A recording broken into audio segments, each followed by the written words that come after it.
Pai do Senhor João, Pai do Senhor Rosana, sejam bem-vindos, graça e paz. Vamos aguardar aí os nossos queridos irmãos para a gente começar a nossa EBD, né? Vamos aprender um pouquinho aí sobre o caráter do cristão, né? Hoje é o nosso tema, caráter do cristão, parte 1. São duas lições sobre caráter do cristão, né? Parte 1, parte 2.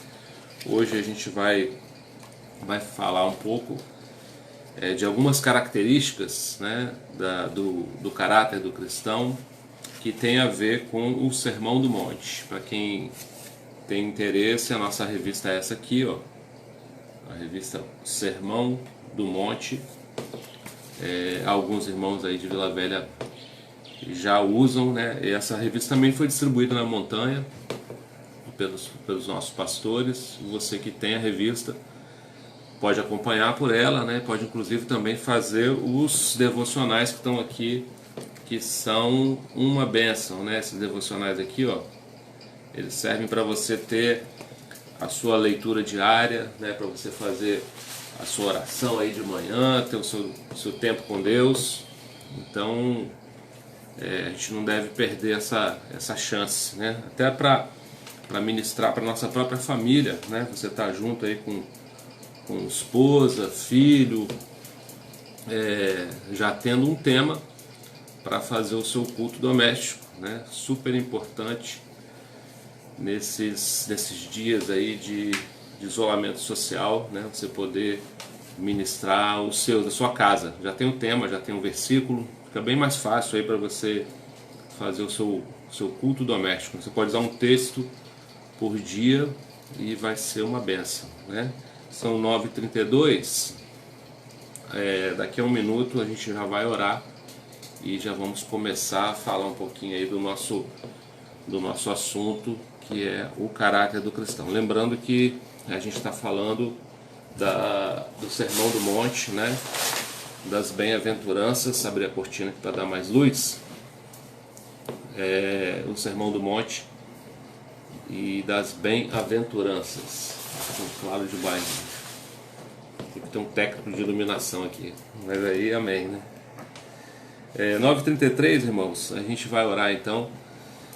Compartilhe, né, essa ministração para que mais irmãos possam participar também, né, possam usufruir aí desse ensino que é maravilhoso, né? As bem-aventuranças é um sermão, o primeiro sermão de Jesus quando ele começa o seu ministério, e ele é um sermão fantástico, né? Tem um ensino para a vida toda, muito útil, né? Uma bênção mesmo para nossas vidas. Amém? 9h34, nós vamos orar então para começar o nosso estudo. Amém, irmãos? Jesus, nós te louvamos, Senhor, nessa manhã.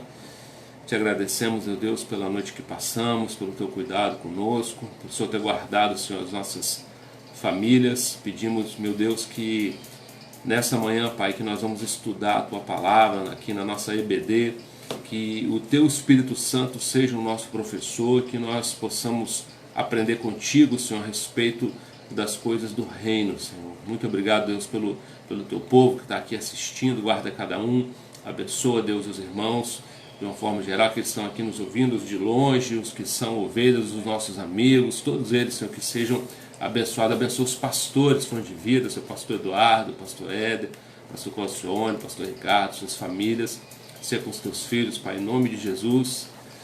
Amém. Amém, irmãos? Então a gente vai falar do caráter do cristão, né? Vamos começar a gente, na semana passada a gente deu uma introdução aí no tema, né? Sermão da montanha, que é um sermão riquíssimo, né? Tem um ensino assim, talvez seja dos textos de Jesus o mais rico de todos, para a gente aprender sobre aquilo que ele espera de nós. E hoje a gente vai falar das bem-aventuranças. Para começar a falar das bem-aventuranças, né, é importante a gente entender, né, trazer para o nosso contexto. Bem-aventurado é feliz, né? Feliz. Então a gente vai falar de felicidade. Há uma corrida aí no mundo inteiro das pessoas, de uma forma geral, por essa felicidade, né? Todo mundo está procurando a felicidade, cada um procurando em um lugar, né? Procurando, alguns aí ficar rico, né? Acertar na Mega Sena para ser feliz, outros estão procurando a felicidade nas suas carreiras, né? Ou até mesmo nos seus ministérios, né? Procurando felicidade no ministério, procurando a felicidade na paternidade, na maternidade, procurando a felicidade em vários lugares diferentes, né? E a Bíblia aqui nos apresenta, né? Eu poderia falar aqui para você sobre o caminho verdadeiro da felicidade, né? Jesus fala: bem-aventurado, felizes são, né? Vou ler assim para você ter uma ideia. Então o texto para dar base é Mateus 5, né? Que é o Sermão do Monte, Mateus 5, a partir do versículo 1. A gente vai ler até o 12. Diz assim, ó: vendo Jesus as multidões, subiu ao monte e, como se assentasse, aproximou-se os seus discípulos e passou a ensiná-los, dizendo, presta atenção: bem-aventurados os humildes de espírito, porque deles é o reino dos céus. Bem-aventurados que choram, porque serão consolados. Bem-aventurados os mansos, porque herdarão a terra. Bem-aventurados que têm fome e sede de justiça, porque serão fartos. Bem-aventurados os misericordiosos, porque alcançarão misericórdia. Bem-aventurados os limpos de coração, porque verão a Deus. Bem-aventurados os pacificadores, porque serão chamados filhos de Deus. Bem-aventurados os perseguidos por causa da justiça, porque deles é o reino dos céus. Bem-aventurados sois quando por minha causa vos injuriarem, vos perseguirem e mentindo disserem todo mal contra vós. Regozijai-vos, exultai, porque é grande o vosso galardão nos céus, pois assim perseguiram os profetas que viveram antes de vós, né? Então aqui Jesus, né, no seu primeiro sermão, né, eu costumo dizer que a primeira palavra de Jesus é a última. Não que a níveis de importância, né, mas a primeira e a última elas têm uma importância para mim, né, diferentes. A última, Jesus colocou o id, né, a última mensagem, a mensagem, vamos dizer assim, testamentária, né, de morte. Ele colocou o id como algo de suma importância. E no Sermão da Montanha ele coloca o seu primeiro ensinamento, né? Seu primeiro pacote, não um ensinamento, só um pacote de ensino. Tanto que a gente vai falar desse Sermão da Montanha, para você ter uma ideia, né? A gente vai falar dele aqui, ó, em 17 lições, essa é a segunda. Então tem mais 15 lições falando de um sermão de Jesus. Você vê como é que o ensino é maravilhoso, profundo, né? É importante da gente entender. Então, voltando ao que a gente estava falando, né? Esse é o sermão da felicidade, né? O caminho da felicidade. Se você escrever um livro, né? Tem tanto livro de autoajuda hoje, né? A gente precisa da ajuda do alto, não da autoajuda, né? A autoajuda ela tem tempo de validade, ela dá uma motivada, mas ela não traz a felicidade real, né? Felicidade real só em Cristo, né? Só com a ajuda do alto. E a ajuda do alto que a gente recebe hoje do Senhor, né? Ela sempre vem na sua palavra. É importante, né? A gente vai fazer aqui uma exegese, né? Uma peneirada aqui boa no texto para entender. Então entender que o povo abençoado, o povo feliz é o povo que tem Deus como Senhor, né?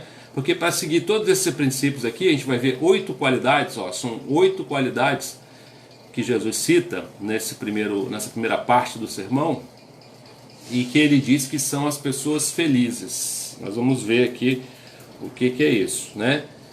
É importante a gente seguir as orientações de Jesus e colocá-las em prática, né? Não adianta a gente saber, temos falado isso aqui várias vezes, você conhecer de forma teórica, né? O conhecer bíblico, ele fala de uma prática, né? Ele fala de experimentar.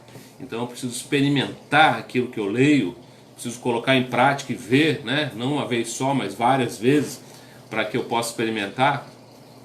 Ele é esse conhecer, né, no texto de Mateus 5 que vai me trazer a felicidade real. Então você que está em busca aí da felicidade, né, ela não está lá no final do arco-íris, no pote de ouro, ela não está nos padrões ou nos modelos, né, que esse mundo apresenta para nós, mas ela está naquilo que Jesus apresenta. E ele apresenta aqui de uma forma muito fácil, né? Hoje as pessoas falam de felicidade, né? Se você perguntar aí para as pessoas sobre felicidade, cada um vai dar um modelo, né? Ah, eu queria ter uma casinha lá no fim do mundo, né? No paraíso. O problema dessas coisas é que a gente vai para um lugar muito bom, mas leva a gente, né? Então a gente leva o problema, porque o problema somos nós, né? E quando a gente é transformado por dentro, que é a proposta do Evangelho, é a transformação por dentro, né? Não exterior. O reino de Deus, ele não é dessa terra, né? Tem muita gente confusa, ontem o pastor Éder falou isso, muito confusa porque fica buscando, né, o reino aqui. O reino não é aqui, né? Ele é aqui quando é dentro de nós. A transformação que Deus nos propõe, ela não é social, política, econômica, né? Nada disso não. Ela é uma transformação do homem, né? Transformação do indivíduo, de cada pessoa, porque o reino está dentro de vós. Não é comida nem bebida, mas alegria e paz no Espírito Santo. E para ter essa alegria, precisa seguir o princípio, né? O manual do Criador, né? A gente veio com o manual, então ele deixou o manual para isso. Na primeira parte nós vamos falar do caráter, né? Hoje começamos a estudar a primeira parte do Sermão do Monte. As bem-aventuranças, que demonstram o tipo de caráter que Cristo espera dos seus discípulos no dia a dia, é bem diferente das qualidades que o mundo exige hoje. Então a gente vai ver as características que Jesus fala. O mundo não acha que uma pessoa humilde de espírito, mansa ou pacificadora é feliz, né? Hoje as pessoas querem ir às armas, né? A violência para conquistar os seus direitos, né? Não, o manso é considerado fraco. Quando a Bíblia apresenta o manso como forte, né? A Bíblia fala que aquele que domina o seu espírito é maior do que aquele que conquista uma cidade, né? Está faltando colocar os princípios bíblicos. Nós temos uma nação evangélica, mas sem princípio bíblico, né? Uma nação enorme aí, cristã, mas que não lê a Bíblia, não estuda a Bíblia, não faz EBD igual você está aqui, e por isso é muito fraca, né? Na hora de empregar esses princípios e provar deles. Por isso muita gente desiste da fé, né? A pessoa começa na igreja, anda tal, mas não aprende nada, não lê nada, não vai na EBD, não vai no culto de estudo, né? Fica só no culto da emoção, e aí com o tempo ele fica fraco, e ele fala, eu já provei, não funciona. Na verdade ele não provou, né? Na verdade ele passou pela superfície, mas ele não se aprofundou em Deus, que é a proposta do estudo da EBD, né? Você que está aqui agora é um bem-aventurado, porque você está buscando esse conhecimento, e é isso que vai trazer a felicidade verdadeira. Então, as características que Jesus apresenta aqui no Sermão da Montanha, elas confrontam o homem, porque elas vão na contramão daquilo que é valor mundano, né? Então você fala de humildade, né? No mundo o que vale é o orgulho, fala de ser manso, no mundo é ser bravo, pacificador, no mundo é o guerreiro, né? Tantos guerreiros aí. Nos termos do mundo, para ser feliz, uma pessoa tem que procurar seus próprios direitos, buscar realização pessoal a todo custo, sem pensar em quem pisa, para alcançar objetivos de felicidade. Mas Cristo, nesse trecho do sermão, mostra que a verdadeira felicidade é bem diferente. Seu padrão de vida para os discípulos entra em choque com os padrões do mundo, aquilo que a gente falou agora há pouco, né? Na próxima lição vamos considerar separadamente cada uma das bem-aventuranças, né? Mas hoje faremos uma consideração básica. Então a gente vai falar um pouco de todas elas, das 8, né? De uma forma generalizada. Semana que vem a gente vai destrinchar uma por uma. É importante que você siga a sequência. Esse estudo é rico, né? Para mim, eu até falei isso com os pastores aqui, com o nosso povo aqui em Vila Velha, dos meus aí 25, 26, 27 anos de evangélico, é a melhor revista de EBD que eu vi na minha vida. Nunca vi uma revista melhor que essa, né? Então eu te convido aí a deleitar, né? A aproveitar esse estudo que é fantástico. E se possível ter a revista, né? Essa revista aqui eu vou guardar no meu escritório aqui. enquanto eu for pastor, porque ela é riquíssima, né? Ela é riquíssima. Para pastor que está assistindo aí, ó, aqui dá uns 100 sermões, mais ou menos, né? Muito rico. Então, o padrão de vida que Jesus ele propõe é completamente oposto ao que o mundo fala. As qualidades recomendadas, a gente vai ver aqui, e o significado da palavra bem-aventurança é finalmente que significa o termo que aparece várias vezes, reino dos céus, a gente vai ver, né? Então, considerando as bem-aventuranças, demonstra o tipo de caráter que Cristo espera dos seus discípulos. E a gente vai ver aqui alguns, né? Vou falar, manso, ó, ele fala aqui, bem-aventurados os humildes de espírito, os que choram, os mansos, os que têm fome e sede de justiça, os misericordiosos, os limpos de coração, os pacificadores, os perseguidos, mas por causa da justiça, né, não é uma perseguição qualquer, e ele fala no final, vós sois quando por minha causa, né, por causa de Jesus, vos injuriarem, perseguirem, mentindo, disserem todo mal contra vós, regozijai-vos, exultai. Essa é a palavra de Jesus. Então, conversando com os discípulos e com a multidão, Jesus mostrou alguns comportamentos que dos cristãos deveriam ser diferentes dos outros, né? Então, a oração deveria ser diferente, até o jeito de dar esmola, né, de fazer o bem, seria diferente, né? Porque a oração, falamos aqui outro dia de oração e jejum, quem esteve aqui acompanhando a gente, e a gente falava o seguinte, que a oração do fariseu era para aparecer, né? Ele orava em praça pública, né? E ele não orava no sentido para alcançar Deus, né? Ele orava para ser visto. Da mesma forma fazia esmola, né? Para ser visto também. E Jesus fala, quando a mão direita dá, a esquerda não saiba, e etc. Aqui, né, nós temos um problema. No início do sermão, notamos que depois que Jesus se assentou, aproximou-se dele os discípulos e passou a ensiná-los. Né? Como eu falei, é o primeiro ensino de Jesus, por isso tão importante. Entretanto, no fim do sermão, lemos que as multidões estavam maravilhadas da sua doutrina, porque Jesus sentou no monte, juntou os 12 para ensinar e juntou a multidão em volta. Todo mundo queria ouvir e eles estavam assim, perplexos com aquilo que Jesus estava ensinando. Eles não viam aquilo nos fariseus, né? Não era a doutrina dos fariseus, eles se espantavam com isso. Né? Imagina a pessoa falar para você, ó, feliz, ó, pensa bem, feliz é humilde de espírito.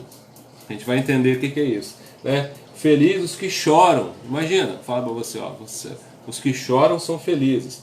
Ou, por exemplo, felizes os mansos. Né? Então, todas essas coisas são diferentes dos valores que a gente ouve, né, no mundo, normalmente. Então ele começa aqui, ó, seus discípulos. Jesus começou o ensino dirigindo a palavra aos discípulos. Jesus quis desafiá-los em relação ao seu estilo de vida. Então essa felicidade, ela não está numa fórmula matemática, né? Talvez alguém devesse escrever um livro, deve ter muitos, né? É o mais comentado, diz um autor que é o mais comentado e menos compreendido, o Sermão da Montanha. Então alguém deveria escrever um livro exatamente sobre essas questões. Jesus quis desafiá-los a um estilo de vida. Então não é uma coisa assim para você fazer, não tem aqueles, agora na quarentena o pessoal está fazendo muito, né? Aquele regime, aí você seca, depois é feito sanfona, engorda, volta, né? Aí seca, de novo engorda, seca, engorda.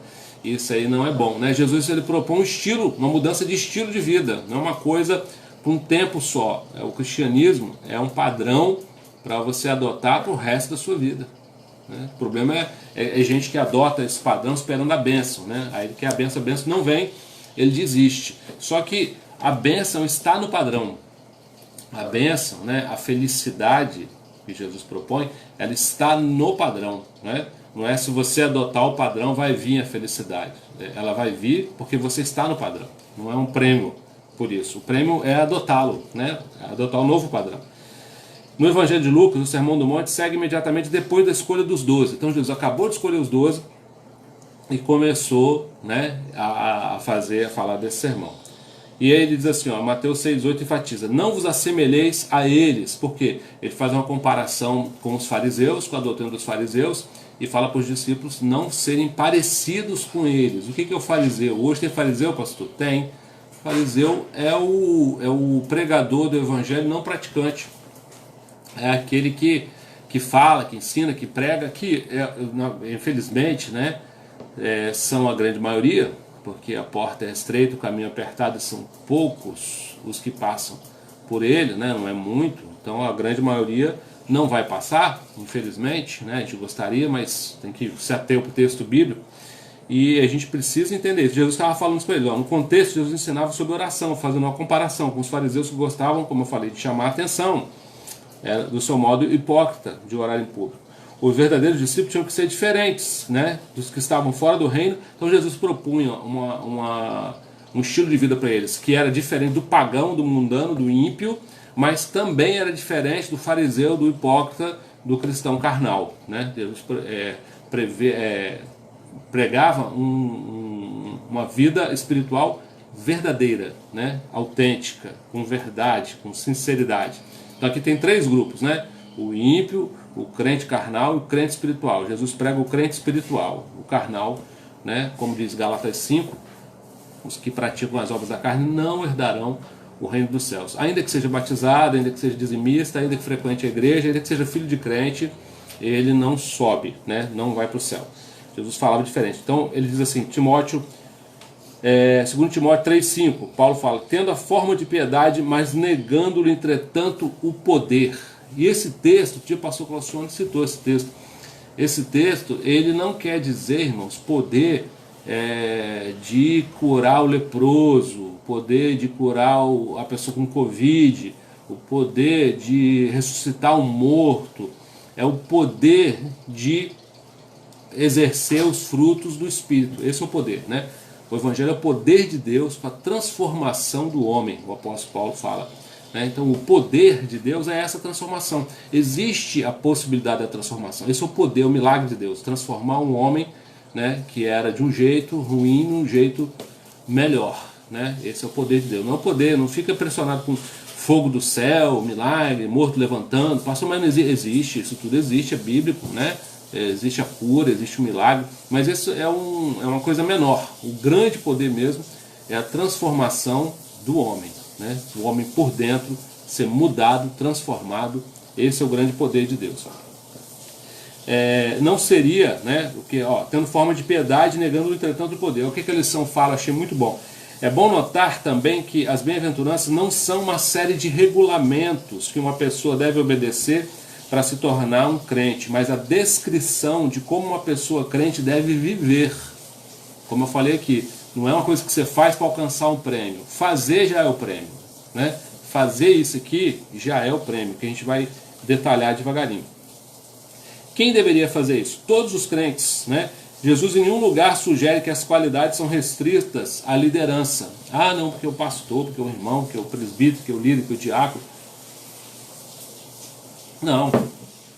Os humildes, os que choram, os mansos, né?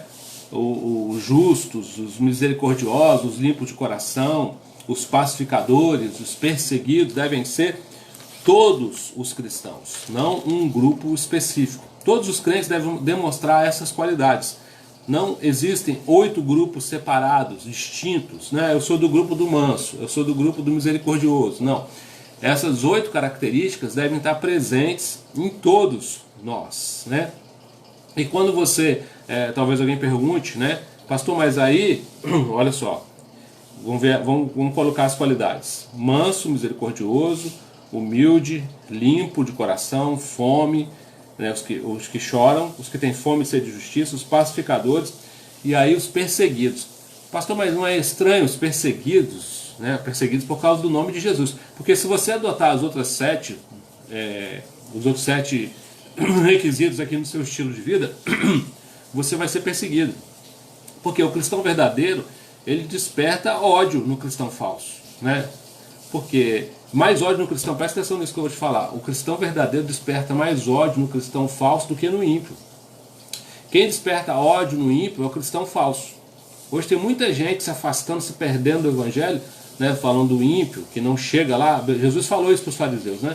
Vocês não vão para o céu e nem deixam os outros que querem entrar, né? Aquele que está prestes para se converter, Jesus falou para eles que eles atrapalhavam, até hoje, né? vendo tanta gente aí associar o evangelho, né, ao erro de alguns cristãos carnais, né, terrível. Jesus, quando desceu o chicote lá nos vendilhões, no templo, porque eles estavam fazendo comércio do evangelho, né? Hoje, tanto o pastor fazendo comércio, né, do evangelho com a política, vendendo a igreja, fazendo negociata, né, coisas desse tipo, essas pessoas vão dar conta a Deus um dia, né? Então, essas pessoas, o crente carnal, ele afasta o ímpio da igreja. Agora, o crente carnal também odeia o crente espiritual. Primeiro, por quê? Como ele é carnal, ele não acredita que existe o espiritual. Ele não tem fé, né? Ele não tem fé que Deus possa transformá-lo. Ou às vezes ele não quer ser transformado, né? Ele quer continuar naquela vida carnal. A preocupação dele de ser crente não é com Deus, é com as pessoas acharem ele bonzinho, certinho, correto, quando nós somos todos, né, éramos, né, vis desprezíveis. O Senhor veio buscar e salvar o que se havia perdido. O Senhor não veio buscar os bonzinhos e maravilhosos, porque nós não somos bonzinhos nem maravilhosos, né, irmão? Nós somos salvos pela graça de Deus. Ele é maravilhoso, né? Como o próprio Jesus diz, bom só existe um. E você sabe o nome dele, não é o seu nem o meu. É Jesus, né? Então, as 8 qualidades do mesmo grupo de pessoas ao mesmo tempo. Então você tem que ser manso, misericordioso, humilde de espírito, nós vamos explicar esse humilde de espírito, limpo de coração, né? Os que choram vão ser consolados. Esse choro também, irmãos, não é choro pelas nossas causas, vamos falar isso com detalhe, né? Os que choram pelo reino, né? Os que têm fome e sede de justiça. O que tem fome de sede de justiça também vamos detalhar. Não é o que tem fome e sede de justiça na vida do outro. Tem gente que tem fome e sede de justiça na vida do outro, né? Aqui está falando fome e sede de justiça na sua própria vida, né? Você tem que ter fome. Eu brinco lá na fonte Vila Velha, ensino assim: o cara que tem fome e sede de justiça não chega atrasado, porque ele quer fazer o que é certo, né? Então ele não chega. Alguns crentes são extrovertidos, outros introvertidos. Alguns enfrentam problemas de maneira positiva, outros de maneira negativa, né? Ninguém sugere que todos nós temos que ter o mesmo temperamento ou os mesmos dons. As bem-aventuranças não falam de dons e temperamento, mas de características que devem ser vistas na vida daquele que pertence ao reino de Deus. Então é para tudo. As multidões estavam ouvindo Jesus, né?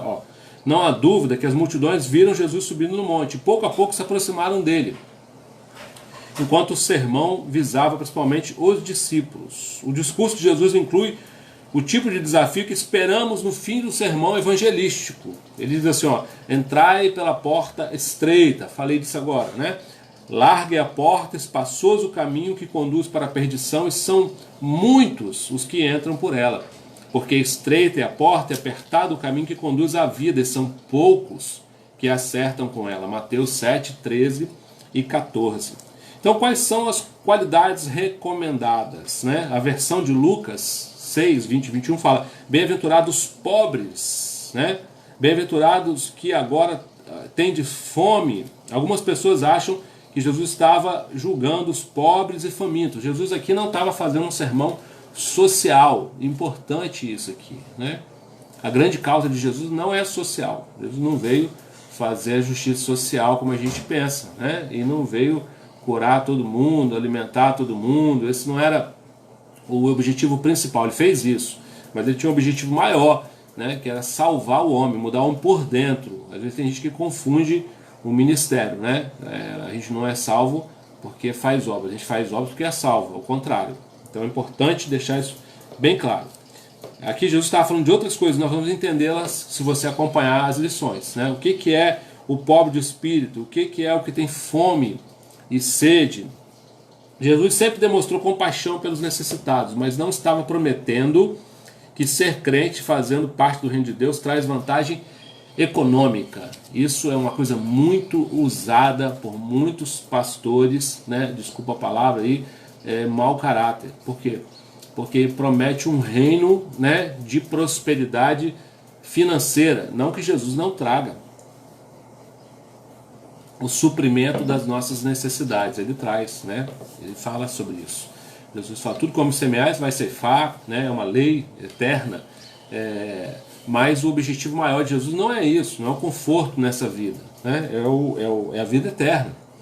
É claro que ele fala que os passarinhos não semeiam, né? E Deus sabe que eles precisam e dá a eles todos os dias, e o Senhor se importa conosco e supre, sim, as nossas necessidades, mas esse não é o discurso principal que muitos fazem, né, no evangelho da prosperidade, da campanha, do não sei o que, do dar que recebe, fazendo disso um instrumento de barganha, né, e até enchendo a igreja, porque o povo que tem um interesse nessas coisas financeiras busca isso, né, e acaba achando. Eu sempre falo que Jacó encontra Labão, né? Um dia eu vou trazer esse sermão para você entender o que significa Jacó encontra Labão.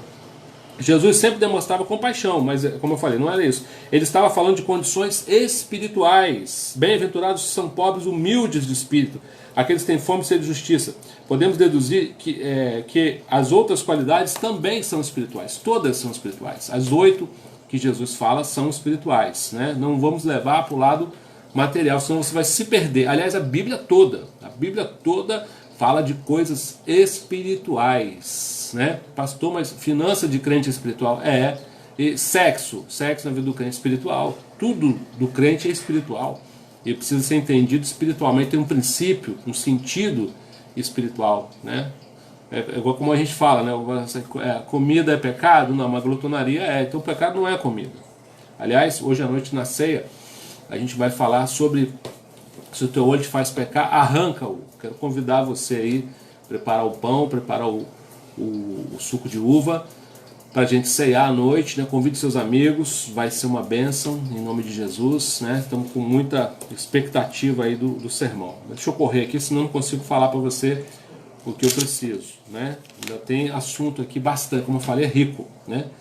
Que tipo de felicidade Jesus se refere quando fala nas bem-aventuranças? Não é uma felicidade passageira, é felicidade eterna. Somente Jesus pode dar o que está acima de qualquer tristeza ou decepção terrena. Felicidade é a primeira palavra do sermão, né? Ou bem-aventurado, né? Então pode ser felizes, que seria repetida mais 7 vezes nesse trecho, chamaria a atenção dos ouvintes. A Bíblia, na linguagem de hoje, e a Bíblia Viva traduzem a palavra por felizes, mas isso não descreve bem o verdadeiro sentido, né? Aqueles que são abençoados geralmente são bastante felizes, mas as bem-aventuranças não pode ser reduzida à felicidade. Em outras palavras, as pessoas que procuram felicidade por algum tempo por meio de álcool, droga, sexo, né, fora do casamento, tais pessoas não podem ser consideradas abençoadas, não são, né? O rei Salomão, exemplo da felicidade vazia. Eu gosto de falar sempre que quando você for ler Eclesiastes, né, tem que ter cuidado. Eclesiastes é um livro que fala de um pecado diferente. É o pecado do homem, vamos dizer assim, que chutou o balde. A Bíblia tem todo tipo de pecado, né? Adultério, mentira, morte, assassinato. E aqui tem a época que Salomão está mal, né? Ele está numa depressão da sua fé, vamos dizer assim. E cuidado com o Eclesiastes, né? Tem uma parte que você pode fundamentar doutrinas e tem outra que não. Infelizmente tem algumas religiões que fundamentam doutrinas em Eclesiastes. Perigoso. Por quê? Porque em Eclesiastes Salomão fala que você é igual cachorro, que no final da vida, né, aproveita os dias com a mulher que você tem. Nessa parte ele não está bem, né? Só que você precisa compreender o contexto para ler o texto, né? Salomão não está bem, porque na verdade você não é igual cachorro. O melhor da vida não é aproveitar com a esposa que você tem, né? Não são esses os valores. Então você precisa ter contexto bíblico para entender. Tem gente que fundamenta a doutrina aí. Já vi até a gente fazer casamento assim, né? Fala, aproveita que é isso aí, não tem mais nada, depois loucura, né? Essa não é a pregação do Evangelho. Salomão está demonstrando pelo contrário, que ele achou vazio em tudo que ele teve. Por quê? Salomão tem aqui, ó, ele compôs 1000 cânticos, 3000 provérbios, era o homem mais rico do mundo, né? Ele tinha 1.400 carros, 12.000 cavalos, 666 talentos de ouro, né? Isso é tonelada, irmão. Sua paixão sexual foi satisfeita por 700 esposas e 300 concubinas. Mas com tudo isso, né, que talvez seja aquilo que os homens de hoje procuram, né? Sexo, riqueza, poder, fama, tudo. Salomão teve tudo. Tudo quanto desejou, os meus olhos não lhes neguei. Não privei meu coração de alegria alguma, pois eu me alegrava com todas as minhas fadigas, e isso era a recompensa de todas elas. Considerei todas as obras que fizeram as minhas mãos, e eis que tudo era vaidade, correr atrás do vento, nenhum proveito havia debaixo do sol. Eclesiastes 2, de 10 a 11. Aqui ele está com consciência, né, de que nada disso traz a verdadeira felicidade, preenche o homem de verdade. Salomão é um exemplo para nós, né, nesse sentido, porque talvez você fale, se eu tivesse isso eu ia ser feliz. Salomão teve tudo que a maioria acha que seria feliz se tivesse, e não foi feliz, né? Ele entendeu, lá no final ele fala, lembra-se do teu Criador no dia da tua mocidade. Ele muda completamente, ele fala que é bom servir o Senhor, né? Que é isso que traz a verdadeira felicidade. A palavra bem-aventurado descreve aquela alegria de quem tem o seu segredo dentro de si.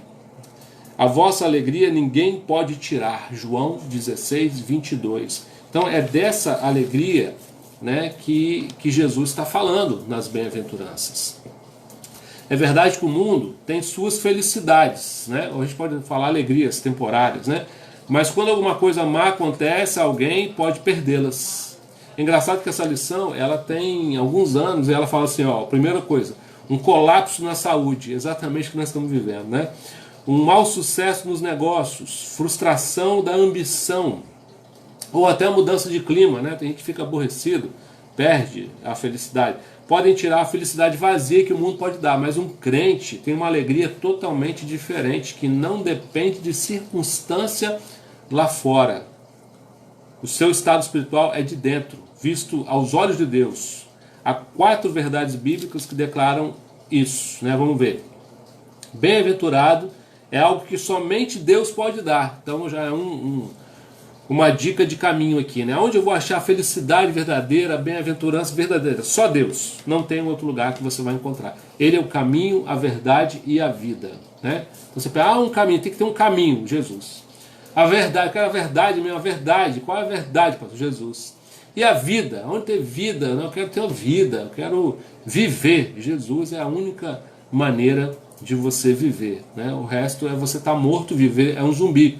Vê que o zumbi, os caras do... Eu brinco muito com meus filhos aqui com o tal do sextor, já viu? O pessoal gosta, né? Sextor. O cara vai no sextor, toma um porre, né? Curte a vida doidado, segundo alguns. Depois, agora nem dá, né? Mas depois vai pro posto com dor de cabeça, Sonrisal, Dorflex, tomar soro para curar a ressaca, porque depois do sextor tem o segundô, né? Segundô, aí ele fica segunda, terça, quarta, coitado. A felicidade está só na sexta. E não é essa a proposta de Deus, né? Deus propõe uma felicidade de segunda a segunda, né? Para todos os dias.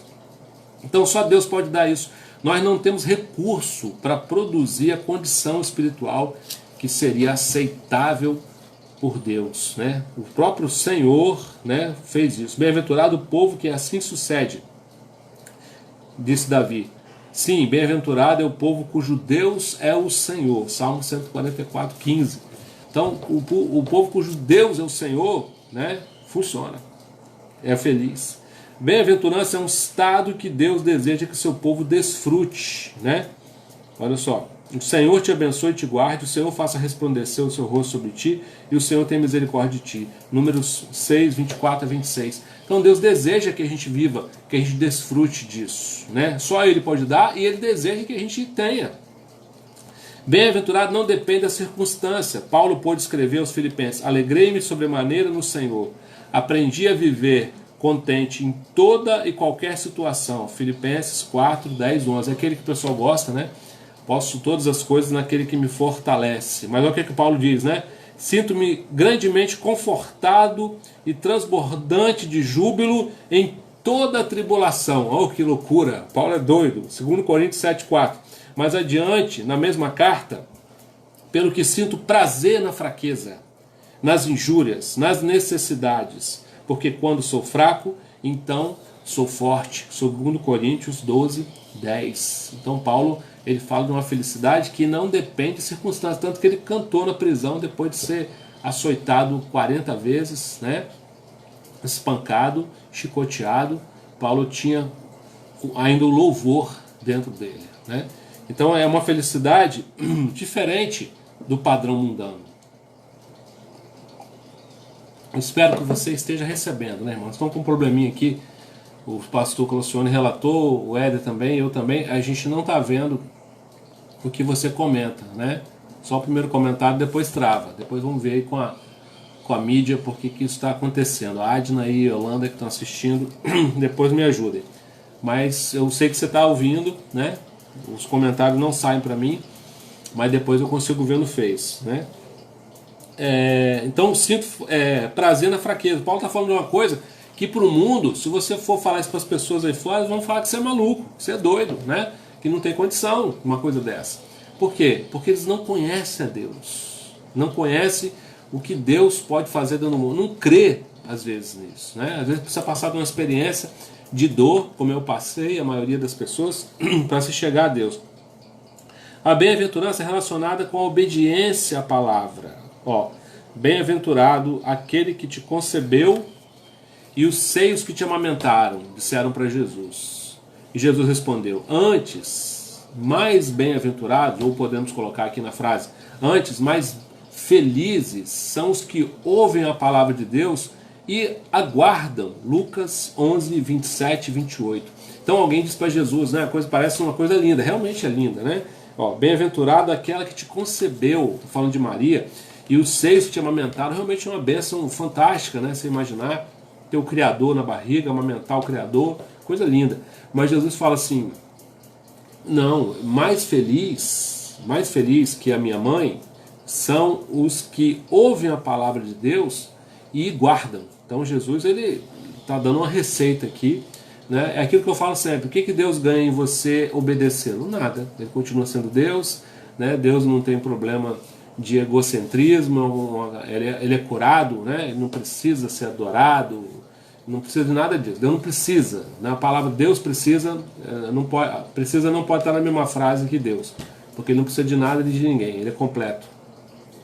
Mas quando nós obedecemos a Deus, todos os benefícios são nossos, nós é que recebemos benefício. É igual o pai que instrui o filho, quem tem filho entende isso muito fácil, né? Você instrui o seu filho porque você vai ganhar alguma coisa? Nada, você paga o colégio, você paga o médico, você compra roupa, você dá conselho, o filho fala, pai, não sei o quê, mas você não vai ganhar nada com aquele conselho que você está dando para ele que está ganhando, né? E ele não compreende, é como nós com Deus, né? É o mesmo tipo de relação, né? Deus nos manda obedecer para a nossa própria felicidade. Só que tem uns que não, eu estou obedecendo aqui, vou ganhar uma vantagem com Deus, né? Que eu estou sendo tão obediente, ele vai gostar de mim. Não tem nada que aumente o amor de Deus, nem que diminua. O amor de Deus é constante, né? Ele é amor na sua essência, ele nos ama, porque ele é amor. Agora, quando ele nos fala para obedecê-la, para a nossa própria felicidade, coloque isso na sua cabeça, que você vai ser mais feliz. O salmista descreve perfeitamente aquilo que queremos dizer. Bem-aventurado o homem que não anda no conselho do ímpio, antes seu prazer está na lei do Senhor. Você não olha isso como uma forma religiosa, impositiva, ditatorial, né? Deus não está querendo, não, faz isso, que senão eu vou queimar você. Não, faz isso, meu filho, que isso é bom. Você vai ser feliz assim, né? É bom para você. É isso que ele está querendo falar. E o que ele quer dizer quando ele fala do reino, né? Para a gente entender o reino. Deixa eu ver o tempo. Ainda temos 15 minutos. A recompensa para os bem-aventurados é o reino dos céus. E o que é o reino, né? É interessante notar que a primeira bem-aventurança e a última fazem a mesma promessa, porque deles é o reino dos céus, né? Ele fala assim, os humildes, né, que é o primeiro, e os perseguidos por causa da justiça. Deles é o reino dos céus. No resto do sermão, em Mateus capítulo 5, 7, descobrimos que Jesus menciona o reino 7 vezes. Mostrando o reino dos céus é o grande tema do sermão, né? Ele está falando do reino. Quando estudamos a Bíblia, você vê tanta gente falando de reino, né? Tudo é reino, pastor. Não, nem tudo é reino.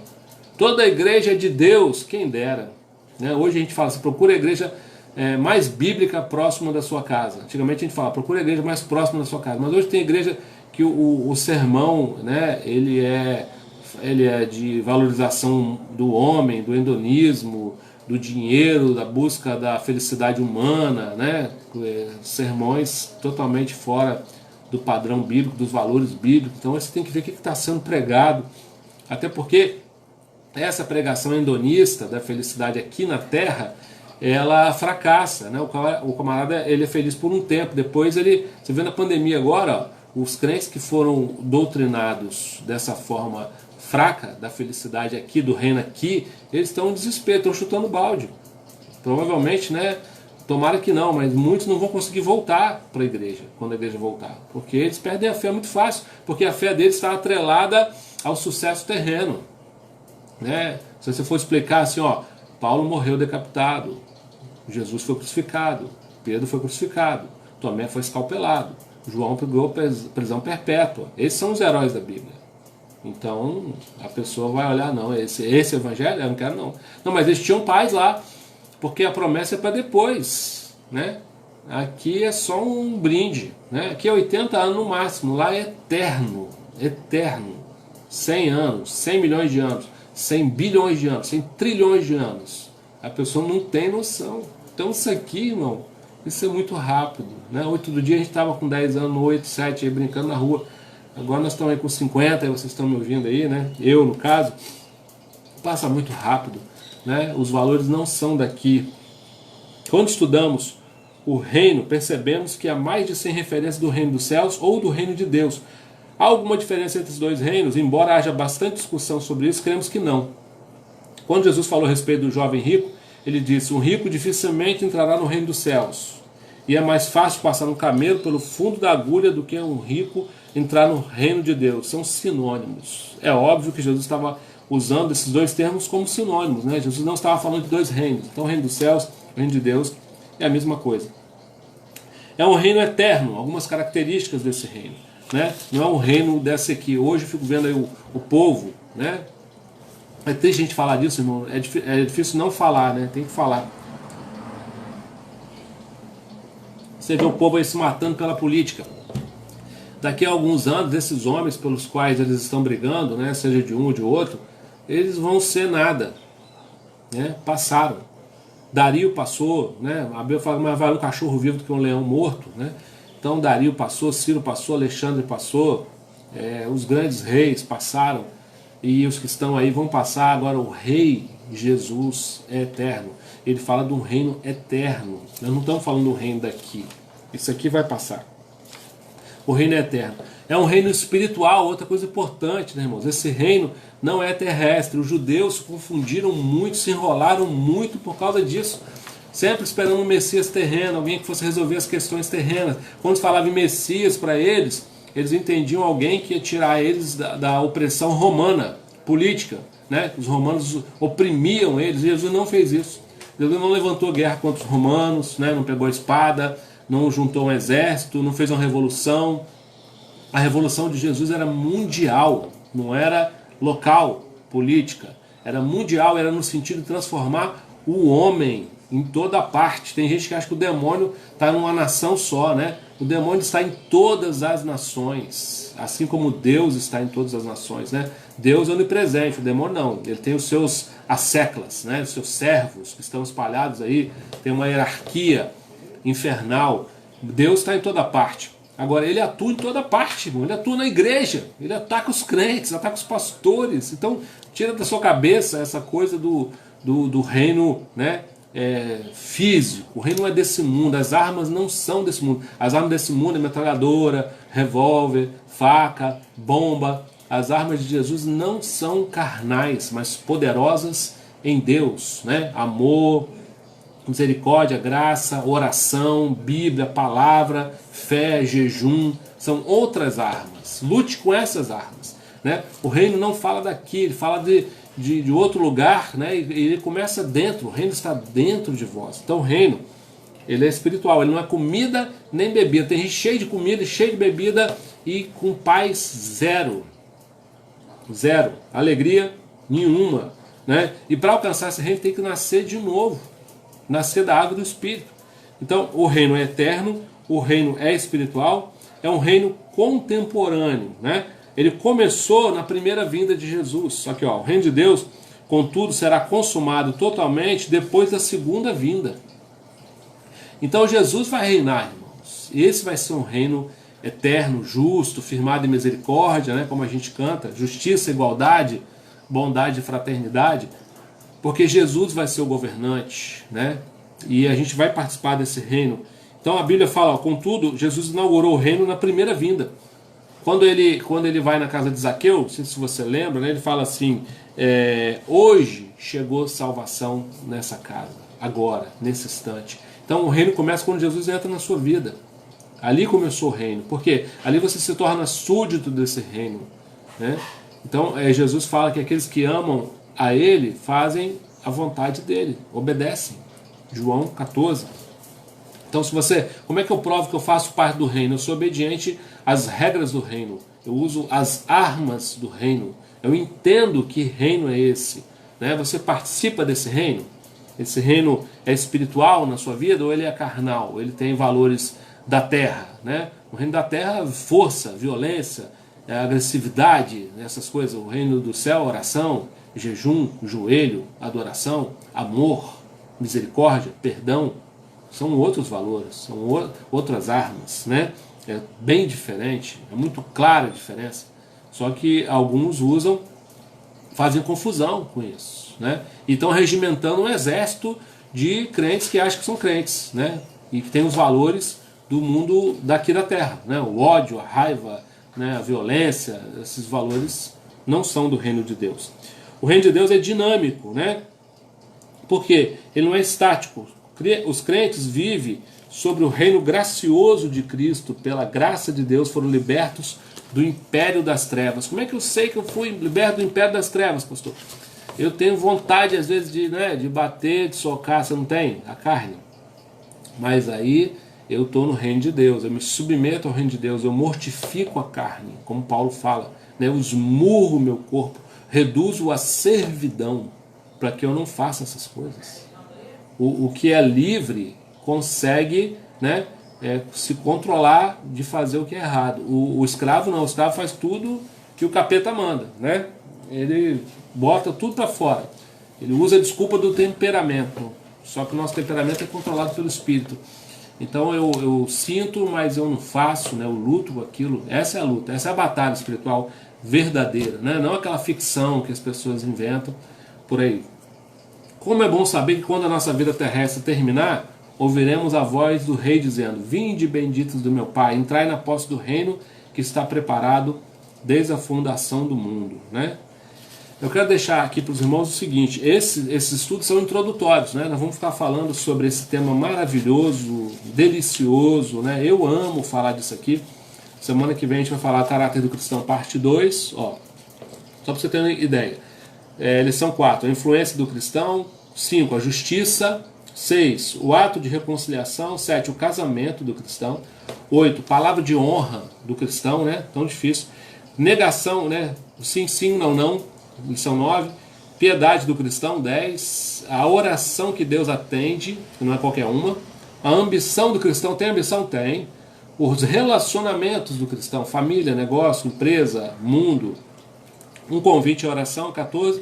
15, renúncia à escolha para a vida, a escolha à vida para viver. 16, compromisso do cristão. E 17, quem é esse pregador falando de Jesus. Então é maravilhoso, irmãos, é lindo, eu amo, né? Aconselho de novo você ter essa revista e fazer esses devocionais aqui, ó. Você que está em casa, aprendendo, a igreja está fechada. A igreja não fecha, irmão, porque a igreja é você. A igreja não fecha nunca, fecha o templo, o prédio. A igreja continua aberta, né? Não sei se ela está aberta na sua casa, aqui em casa está. Aqui a gente ora, né? Aqui a gente lê a Bíblia, estuda. Então pega a sua família aqui, ó, seus filhos, e vai estudar a Bíblia aqui, ó. Tem um texto para cada dia, para você fazer um sermão com a sua família, né? Lembrando de novo que à noite a gente vai ter a ceia do Senhor aqui, prepara aí o suco, né? O pão, o pastor não tem suco, pode ser outra coisa. Irmão, a ceia é espiritual também, né? O vinho e o pão são símbolos, né, de alguma coisa que Jesus falou, que é o corpo e o sangue dele. Então, vamos nos preparar, fazer aquela festa bonita. É importante, eu gosto muito, irmãos, das fotos, né? Tira foto da sua família, porque apesar da gente não estar junto no mesmo espaço, a gente está junto em espírito. E a gente mata a saudade de ver, né? A gente propaga felicidade. Você quer espalhar notícia boa, né? Ah, espalhar notícia boa. Beleza. Tira a foto da sua família toda na ceia do pão e vamos depois fazer um grande álbum, como a gente gosta de fazer, e compartilhar para fortalecer a fé dos nossos irmãos. Então à noite tem a ceia, 20 horas, né, para todas as igrejas aí participarem. A gente vai consagrar o pão e o vinho, prepara aí a sua mesa. E amanhã, né, as nossas lives de manhã continuam, 9h30, o café com louvor, né, Bíblia, oração. E à noite, segunda-feira, aula, #SouFonte, terça aula, #SouFonte, quarta o pastor Claucione, quinta o culto da família comigo, sexta o pastor Ricardo, agora, né, passa a ser o pastor Ricardo, no sábado o pastor Éder e domingo comigo. As ABDs vão ser sempre de manhã, a gente não vai fazer ceia de manhã para não interromper a ABD, para ser direto, né? E orem para a gente voltar aí com segurança para o templo, vamos esperar o tempo, né? Para mim a lei tem o seu valor e a gente respeita, mas o mais importante é a vida de vocês e a segurança de vocês. Eu quero orar, irmão, pela provisão na sua casa, nesse momento, pelos nossos dizimistas, ofertantes, lembrando os irmãos, né, todos, graças a Deus, a gente não tem ouvido notícias ruins, né, de ninguém desempregado, ninguém passando necessidade. A nossa assistência social tem atendido os irmãos. Se você precisar, procura a Rose. Se você quer doar, também procura a Rose, né, para você fazer a sua doação lá na igreja. E lembre-se aí de cooperar, né, com seu dízimo, sua oferta, você que é membro da igreja, através do Cicobi, né, ou Vila Velha pelo PicPay, ou ainda procurando o tesoureiro da sua igreja. Nós temos ainda, estamos ainda pagando água, pagando luz, pagando esse mês veio o IPTU, né, a igreja é isenta do IPTU, mas paga a taxa de lixo. De Vila Velha deu R$1.000. Então são despesas, né? Os pastores têm despesa também, estão trabalhando, irmão. O pastor não está trabalhando, meu Deus. Outro dia eu atendi um irmão e falei, rapaz, eu estou trabalhando mais nesse tempo do que lá, né, quando o tempo estava aberto, porque são muitas demandas, muita gente em crise emocional, né? A gente tem telefonado para alguns, estamos fazendo esse trabalho aí de gabinete online e reuniões também online, né, estudos, sermões. Nós tínhamos 3 cultos por semana, agora temos 14. Então nós estamos trabalhando bastante. Valorize o seu pastor, ore pelo seu pastor, né? Ore pela sua igreja e seja fiel, irmãos. Esse é o ano da fidelidade. Quando Deus falou da fidelidade no ano passado, eu tinha uma ideia, agora eu estou entendendo a fidelidade, né? A gente sempre entende a revelação depois. Deus veio mais longe que nós, né? Então nós estamos entendendo o que Deus estava pensando, né? Prevendo aí para o ano da fidelidade. Sejamos fiéis em tudo. Amém? Quero orar por você, pela sua família, pela sua casa. Paizinho, em nome de Jesus, eu quero orar, meu Deus, pela provisão na casa dos teus filhos. Obrigado, Senhor, porque não nos tem faltado nada, mas que a tua mão seja sobre cada um, provendo, Senhor, dando aquilo que é necessário para os teus filhos, para que haja provisão nas suas casas, Senhor. Deus, guarda também a cada um com saúde, Senhor, em nome de Jesus, que essa pandemia passe, que esse mal não nos atinja, Senhor, mas aqueles que estão doentes também nós oramos, Senhor, para que a tua mão seja sobre eles, que haja cura, Deus, que a doença cesse, que eles sejam curados, onde quer que eles estejam, Senhor, nas casas, nos hospitais, nas UTIs. Abençoa os médicos, os profissionais, os enfermeiros, abençoa, Senhor, os governantes, Senhor, o presidente, governadores, prefeitos, Senhor, todos que exercem cargos. Dá a esses homens sua sabedoria, dá a eles temor, Senhor, para olhar com compaixão para os povos, para as pessoas carentes, aqueles que precisam. Deus, tem misericórdia do mundo, tem misericórdia do Brasil, Senhor, do Espírito Santo, das nossas cidades, de cada família, Pai. Abençoa os teus filhos no restante desse domingo e que à noite, Senhor, nós estejamos aqui para glorificar o teu nome, engrandecer o teu nome, que haja uma festa, Senhor, no memorial que fazemos, Senhor, no dia de ceia. Obrigado, Deus, por esse tempo. Fica conosco, abençoa os teus filhos em nome de Jesus. Amém. Amém, irmãos? Deus abençoe vocês. Fiquem com Jesus, né? Até a noite. Compartilhem, né? Tem irmão que não sabe, apesar de a gente fazer muita mídia, né? Tem irmão que não está por dentro das programações. Então, seja um agente de Deus. Quero estimular você também a ligar para o teu irmão, né? Tá vendo o irmão aí, não está na live, está em lugar nenhum, está fraco. Liga para ele, ora por ele, né? Vamos ser igreja no dia a dia. Não vamos esperar a igreja abrir para ser igreja. Vamos ser igreja agora, né? Telefone para o seu irmão, ora por ele. Não é o tempo de visitar, né? Até porque você não sabe se você está contaminado ou se o outro está contaminado, então não é prudente. Mas você pode ligar, orar para o seu irmão, fazer uma videochamada, ver o rostinho dele, né? Tem muitas coisas que a gente pode fazer, ajudar aqueles que estão precisando. Muita gente passando uma crise aí, principalmente psicológica nesse tempo. Amém, irmãos? Que Deus abençoe vocês. Fiquem com Deus até às 20 horas, se o Senhor nos permitir. Eu não estou vendo o comentário de vocês, mas que Deus possa abençoá-los. Vamos tentar resolver essa questão do comentário aí com a nossa mídia. Deus abençoe. Fique em paz.